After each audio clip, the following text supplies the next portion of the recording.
फिर खुद को ताकतवर बनाने के लिए बहुत सारी चीजें ट्राई कर रहा है। वो जिम भी जा रहा है और दूसरी चीजें कर रहा है जिससे वो ताकतवर बन सके और खुद की और अपने परिवार की सुरक्षा कर सके।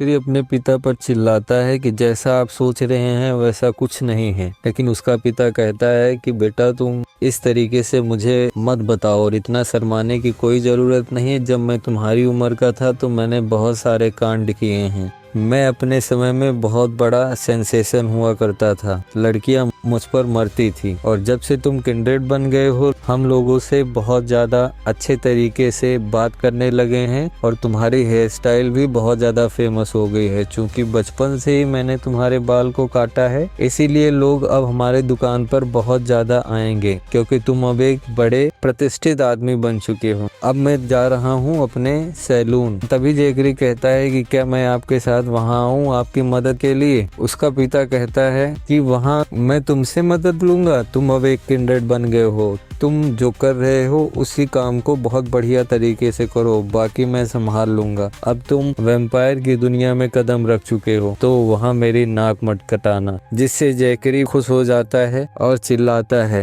कि पिताजी आप परेशान मत होइए, मैं आपका नाम रोशन करूंगा, मैं अपना बेस्ट दूंगा। और उसे गले से लगाता है और एक फोटो खींच लेता है और कहता है कि यह फोटो बहुत अच्छी आई है, मेरे पास तुम्हारे बचपन से लेकर के अभी तक की सारी फोटो हैं जब तुम बिना कपड़ों के थे और आज जब तुम एक अच्छे हष्टपुष्ट इंसान बन गए हो। ये सारी कलेक्शन को अब मैं अपने सैलून में लगाऊंगा जिससे लोग देखेंगे और हमारी बिक्री बहुत ज्यादा बढ़ जाएगी। और वह जाता है सैलून के गेट पर उसे चिपकाने की कोशिश करता है और कहता है यहाँ से लोगों को अच्छा दिखाई देगा। जैकरी भी कहता है कि आपको जैसा अच्छा लगे वैसा कीजिए, आप बिल्कुल परेशान मत रहिए और मौज काटिए और मैं भी खुद को मजबूत बनाऊंगा, आपकी इस खुशी को बरकरार रखूंगा। और तभी वह लौरा के बारे में सोचता है कि उसे बताया लेकिन उसने कोई ध्यान नहीं दिया। इसका मतलब उसे जरूर कुछ ना कुछ तो पता है इसके बारे में और वो नहीं बताना चाहती। लेकिन वह अपने बारे में भी सोचता है कि मुझे वहाँ खुद को प्रोटेक्ट करना होगा और इसके लिए मुझे कुछ ना कुछ करके अपनी पावर्स को इंक्रीज करना होगा। और तभी वहाँ पर एक लड़की दिखाई देती है जो पंपलेट के साथ में होती है और उसे पंपलेट देती है। वो डोजो का पंपलेट होता है और उसे इनवाइट करती है कि क्या आप डोजो आना पसंद करेंगे, जिससे वह उसके साथ में जाता है और उस डोजो का नाम होता है रॉकी लेक डोजो।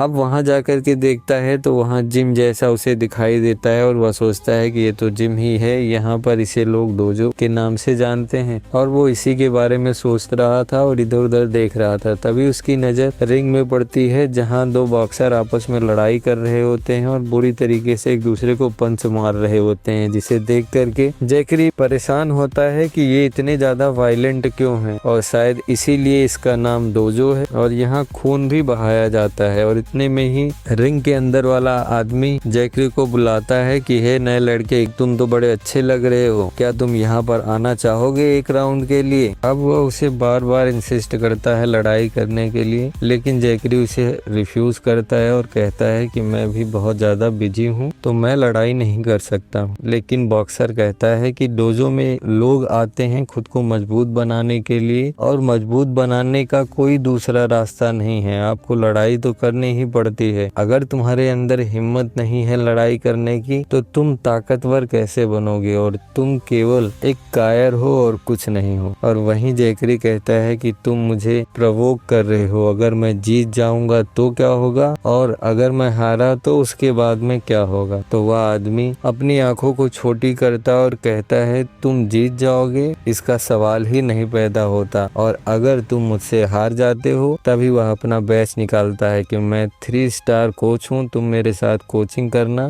मैं तुम्हारा पर्सनल कोच बन जाऊंगा, रिजल्ट की गारंटी है, मैंने बहुत सारे लोगों को सिखाया है। यह देख करके जैकरी हैरान हो जाता है कि ये सब चालबाजी है, ये फंसाने का चाल है और मुझे कोच की कोई जरूरत नहीं है। और वह उससे माफी मांगता है और कहता है मुझे तुम बहुत ज्यादा कमजोर दिखाई दे रहे हो, मुझे तुम्हारे जैसे कोच की कोई जरूरत नहीं। जिससे वह गुस्सा हो जाता है और कहता है कि तुम्हें मैं कमजोर दिखाई दे रहा हूँ तो आओ मुझे हरा करके दिखाओ और मैं तुम्हें फ्री में कोचिंग दूंगा। जैकरी बीच में ही बोल देता है कि जब मैं तुम्हें हरा दूंगा तो तुमसे सीखने की क्या जरूरत है। जिससे वह और गुस्से में आता और कहता है कि हाँ तुम सही कह रहे हो, अगर तुम मुझे हरा देते हो तो तुम मेरे मास्टर हाका से सीखोगे और मैं उन्हें कहूंगा कि वो तुम्हें सिखाएंगे। वो फोटो देख करके वो सोचता है कि यह आदमी बिल्कुल ही फरार दिखाई दे रहा है और बहुत सारी बातें उनके बारे में सोच ही रहा होता है। तभी वह लड़की जिसने पंपलेट दिया होता है वो उसे इंसिस्ट करती है कि हे बच्चा तुम यहाँ, तुम्हारे पास अभी मुझे पता है कोई काम नहीं है तो तुम फर्जी का एक्सक्यूज मत दो, अगर लड़ाई करना हो तो आगे बढ़ो। और वहाँ और लोग भी होते हैं जो जैकरी को इंसिस्ट करते हैं कि तुम लड़ाई करो और अगर जीत जाओगे तो मास्टर बहुत बड़े हैं और उनसे सीखने के लिए लोग परेशान होते हैं, तुम्हें फ्री मिलेगा। और यहीं जैकरी सोचता है कि ये सारे के सारे आम लोग हैं और मैं एक किंडरेड हूँ तो इनसे आसानी के साथ में मैं जीत सकता हूँ। ये इतने कमजोर हैं कि मॉन्स्टर का सामना बिल्कुल नहीं कर सकते हैं। तभी वह डोजो के बारे में भी सोचता है और वह सोचता है कि मुझे अपने बेल्टी को चेक करना चाहिए और यही सोचते हुए वह लड़ाई के लिए तैयार हो जाता है और कहता है कि अगर मैं जीत जाऊंगा तो तुम्हें मुझे फ्री में चीजें देनी पड़ेगी जिससे मैं अपनी ताकत को बढ़ा सकूं, जिसकी मुझे बहुत ज्यादा जरूरत है। वह आदमी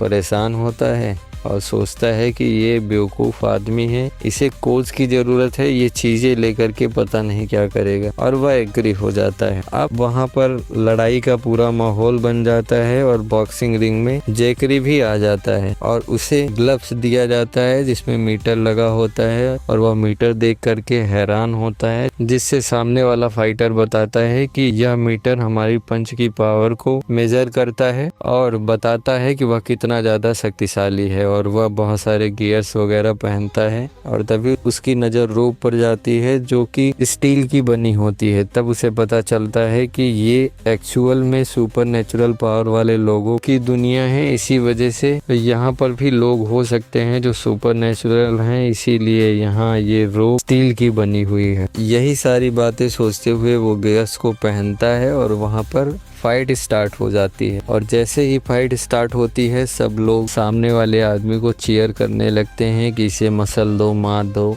इस तरीके की बातें उससे करते हैं।